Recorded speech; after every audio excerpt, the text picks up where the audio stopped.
नमस्कार स्टूडेंट्स, आप सभी का आपके अपने YouTube चैनल एसएसटी वाले गुरुजी में हार्दिक स्वागत है।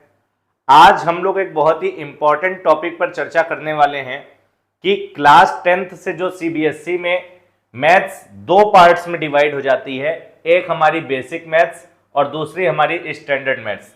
तो इसमें हमको क्या चूज करना है और चूज करते वक्त क्या क्या चीजें दिमाग में रखनी है और मेरे लिए क्या सही रहेगा, यानी कि बेसिक मैथ्स और स्टैंडर्ड मैथ्स में क्या लिया जाए।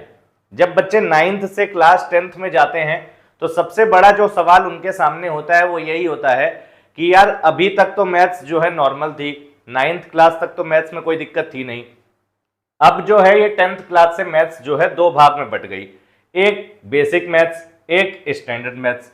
कुछ दोस्त बेसिक मैथ्स ले रहे हैं, कुछ दोस्त स्टैंडर्ड मैथ्स ले रहे हैं, तो मैं क्या लूं, मेरे लिए क्या लेना सही रहेगा। आज हम लोग इसी टॉपिक पर पूरी बात करेंगे। आई होप वीडियो के एंड तक आपको समझ में आ जाएगा कि मेरे लिए क्या बेसिक मैथ्स लेना सही रहेगा या फिर स्टैंडर्ड मैथ्स लेना सही रहेगा। वीडियो अगर पसंद आए तो इसको लाइक जरूर करिएगा, अपने दोस्तों के साथ शेयर जरूर करिएगा, क्योंकि ये बहुत इंपॉर्टेंट वीडियो होने वाला है। जिस भी बच्चे के मन में डाउट है कि बेसिक और स्टैंडर्ड में कौन सी मैथ्स चूज करी जाए तो उसको इस वीडियो से काफी हेल्प मिलेगी। चैनल पे नए आए हैं तो चैनल को सब्सक्राइब अवश्य करें। बिना किसी देरी के चलिए वीडियो को शुरू करते हैं। अब सबसे पहले हमें यह समझना है कि आखिर ये बेसिक मैथ्स और स्टैंडर्ड मैथ्स का डिवीजन हुआ कब। तो सबसे पहले ऑफिशियली जो अनाउंसमेंट हुई थी वो साल 2019 में हुई थी कि अब से मैथ्स जो है वो दो भागों में पढ़ी जाएगी, एक बेसिक मैथ और एक स्टैंडर्ड मैथ्स। इसका मतलब 2019 से पहले पहले मैथमेटिक्स का कोई डिवीजन नहीं था, मैथमेटिक्स एक सिंगल सब्जेक्ट हुआ करता था। 2019 में सीबीएसई ने इस बात को मद्देनजर रखते हुए कि कुछ बच्चों का मैथ्स में इंटरेस्ट होता है और कुछ बच्चों का मैथ्स में इंटरेस्ट नहीं होता है, मैथ्स को दो भागों में डिवाइड कर दिया, बेसिक एंड स्टैंडर्ड। इस पैटर्न पर पहली बार एग्जाम किस साल हुआ? 2019 में अनाउंसमेंट के बाद एग्जाम 2020 में पहली बार हुआ, यानी कि सीबीएसई बोर्ड्स 2020 के जो हुए उसमें पहली बार मैथ्स के दो पेपर हुए, एक बेसिक एंड एक स्टैंडर्ड। ठीक है, इतनी बात आपको समझ में आ गई होगी। पहले मैथ्स का कोई डिवीजन नहीं हुआ करता था। अब आपको क्लास 10th में चॉइस है, या तो आप बेसिक मैथ्स पढ़िए या फिर स्टैंडर्ड मैथ्स पढ़िए। आई होप आपको पूरी बात समझ में आ गई होगी। अब हम लोग देखते हैं कि इसमें बेसिक डिफरेंसेस क्या होते हैं। अब देखिए यहां बोर्ड पे हमने जो है एक मूल डिफरेंस लिख रखा है बेसिक और स्टैंडर्ड मैथ्स में। जो सबसे इंपॉर्टेंट डिवीजन जिस वजह से मैथ्स को दो भाग में बांटा गया है वो क्या है, देखते हैं। बेसिक वाले कॉलम में देखिए लिखा हुआ है, for those students who don't want to pursue maths in class 11th and 12th। क्या मतलब? बेसिक मैथ्स उन बच्चों के लिए है जिनके दिमाग में ये श्योरिटी है कि उनको क्लास 11th 12th में मैथमेटिक्स को एज अ सब्जेक्ट नहीं पढ़ना है, राइट। स्टैंडर्ड वाले कॉलम में देखिए लिखा है, compulsory for students who want to take maths in class 11th and 12th। समझ में आ गया होगा। स्टैंडर्ड मैथ्स जो है वो उन बच्चों के लिए कंपल्सरी नेचर की है जिनको क्लास 11th और 12th में मैथमेटिक्स को एज अ सब्जेक्ट पढ़ना है। कहने का मतलब, अगर आप ये सोच रहे हैं कि हम 11th क्लास में पीसीएम साइड से पढ़ेंगे, आपको स्टैंडर्ड मैथ्स लेनी पड़ेगी। अगर हम कॉमर्स विद मैथ्स का कॉम्बिनेशन लेना चाहते हैं, आपको स्टैंडर्ड मैथ्स लेनी पड़ेगी। अगर आप पीसीएम या कॉमर्स विद मैथ्स पढ़ना भी चाहते हैं और बेसिक मैथ्स ले लिए तो आप चाह करके भी मैथ्स को नहीं पढ़ पाएंगे। 11th 12th में पीसीएम और कॉमर्स विद मैथ्स आप नहीं अडॉप्ट कर पाएंगे। पहला डिफरेंस आपको समझ में आ गया होगा। तो यहां से मेरा सजेशन क्या है, मेरा पर्सनली ये सजेशन रहेगा, अगर आपके दिमाग में थोड़ा सा भी डाउट है कि यार मैथ्स मेरे को डर लगता है, अच्छा टीचर मिल जाए या फिर मेरा मन बदल जाए, मुझे मैथ्स अच्छी लगने लग जाए, तो आप स्टैंडर्ड मैथ्स को ले लीजिए। अभी मैं और डिफरेंसेस को समझाऊंगा, लेकिन आपको एक बात याद रखनी है, अगर कहीं आपका 11th 12th में मन कर गया मैथ्स पढ़ने का तो आप बेसिक लेने के बाद नहीं पढ़ सकते, आपको स्टैंडर्ड मैथ्स लेना ही पड़ेगा। ठीक है, standard maths is compulsory to study mathematics in class 11th and 12th। अब हम लोग थोड़ा सा कंपैरिजन कर लेते हैं कि क्या सिलेबस में कोई अंतर होता है, या डिफिकल्टी में कोई अंतर होता है, या लेवल में कोई अंतर होता है बेसिक और स्टैंडर्ड मैथ्स में। तो यहां पर देखिए मैंने एक चार्ट बना रखा है। इस चार्ट में 3 कॉलम्स हैं, basis, basic maths and standard maths, यानी कि किस बेसिस पे हम लोग डिफरेंस देखने जा रहे हैं दोनों में। पहला बेसिस हमारा है देखिए सिलेबस। अब क्या सिलेबस दोनों का डिफरेंट होता है? तो इसका जवाब है नहीं। बेसिक मैथ्स का भी सिलेबस सेम रहता है और स्टैंडर्ड मैथ्स का भी सिलेबस सेम रहता है, यानी कि आपको एनसीईआरटी की ही किताब पढ़नी पड़ेगी, चाहे आप बेसिक मैथ्स लीजिए चाहे आप स्टैंडर्ड मैथ्स लीजिए। कोई टॉपिक डिलीटेड है क्या? नहीं, कोई टॉपिक डिलीटेड नहीं है। ऐसा कुछ नहीं है कि बेसिक मैथ्स में कुछ चैप्टर कम पढ़ने पड़ेंगे और स्टैंडर्ड मैथ्स में कुछ चैप्टर ज्यादा पढ़ने पड़ेंगे। दोनों में सिलेबस एकदम सेम है, 100% सिलेबस दोनों में सेम होता है। दूसरा बेसिस हमारे पास आ जाता है वेटेज का, कि टॉपिक्स का वेटेज कैसा रहता है पेपर में। अब बेसिक मैथ्स में जो है हमारे इजी टॉपिक से ज्यादा सवाल आते हैं और टफ टॉपिक से कम सवाल आते हैं। यहां मेन डिफरेंस शुरू है दोनों का, ध्यान दीजिए। स्टैंडर्ड मैथ्स में इजी टॉपिक्स से कम सवाल आएंगे और टफ टॉपिक्स यानी कि जो थोड़े कठिन टॉपिक्स हैं उनसे नंबर ऑफ क्वेश्चंस ज्यादा रहेंगे। क्या मतलब हुआ?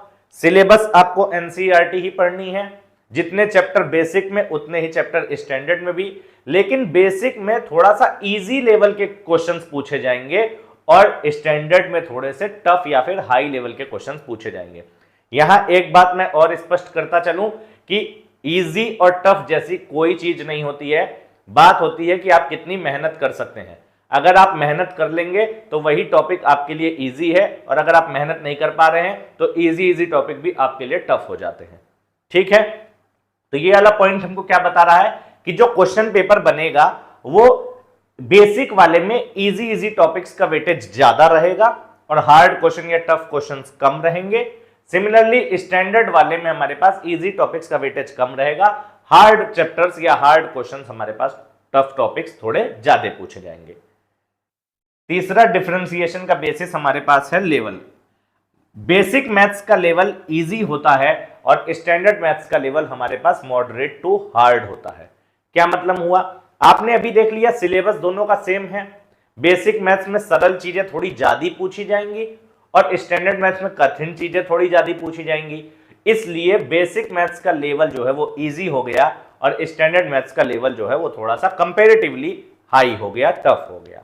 ठीक, अब सीबीएसई ने क्या किया है कि अभी आपको 1 अप्रैल को ही, मतलब सेशन के पहले पहले ही दिन जो है एक पूरा सिलेबस जारी कर दिया है कि क्या सिलेबस आपको क्लास 10th में मैथ्स में पढ़ना है, और 2 सैंपल पेपर भी जारी कर दिए हैं, एक बेसिक मैथ्स के लिए और एक स्टैंडर्ड मैथ्स के लिए।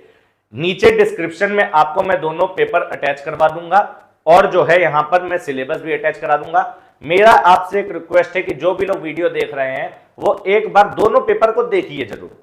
मुझे पता है अभी आप क्लास 10th में गए तो आपको कठिनाई होगी, समझ नहीं आएगा कि सर कैसे कहां से पूछा गया, पता नहीं चल रहा है। दोनों पेपर्स को आप एक नजर देखिए, थोड़ा थोड़ा पढ़ेंगे तो आपको क्लियर हो जाएंगी चीजें उसमें से कि लेवल ऑफ क्वेश्चंस कैसे बन रहे हैं, या जो जो चैप्टर आप पढ़ते जाएं उसमें देखते चलिए, फिर उस हिसाब से निर्णय लीजिए कि क्या बेसिक मैथ्स लेना सही रहेगा या स्टैंडर्ड मैथ्स। अब आ जाते हैं हमारे वीडियो के आखिरी टॉपिक में। वैसे तो ये टॉपिक बताना नहीं चाहिए कि मुझे पता है कि जितने भी स्टूडेंट्स इस वीडियो को देख रहे हैं वो बहुत अच्छे नंबरों से पास हो जाएंगे, इररिस्पेक्टिव ऑफ वो चाहे मैथ्स बेसिक वाली पढ़ें चाहे स्टैंडर्ड वाली। लेकिन फिर भी कुछ बच्चों के मन में ये डाउट आता है कि सर अगर मैं कोई भी मैथ्स लूं और फेल हो जाऊं तो क्या होगा। तो अगर आप फेल हो जाते हैं तो आपके पास कंपार्टमेंट एग्जामिनेशन देने का मौका मिलता है, या फिर जिसको हम लोग सप्लीमेंट्री एग्जाम भी कहते हैं वो देना पड़ता है।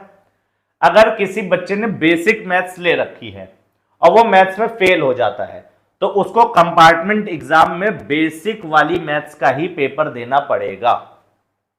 ठीक, वहीं अगर किसी बच्चे ने स्टैंडर्ड मैथ्स ली थी और वो गलती से मैथ्स में फेल हो जाता है तो जब कंपार्टमेंट एग्जाम होगा तो उसके पास 2 ऑप्शंस होंगे, या तो वो चाहे तो स्टैंडर्ड मैथ्स लिया है स्टैंडर्ड का ही पेपर दे फिर से कंपार्टमेंट में, या अगर उसको कोई दिक्कत हो रही है तो वो बेसिक मैथ्स का भी पेपर दे सकता है।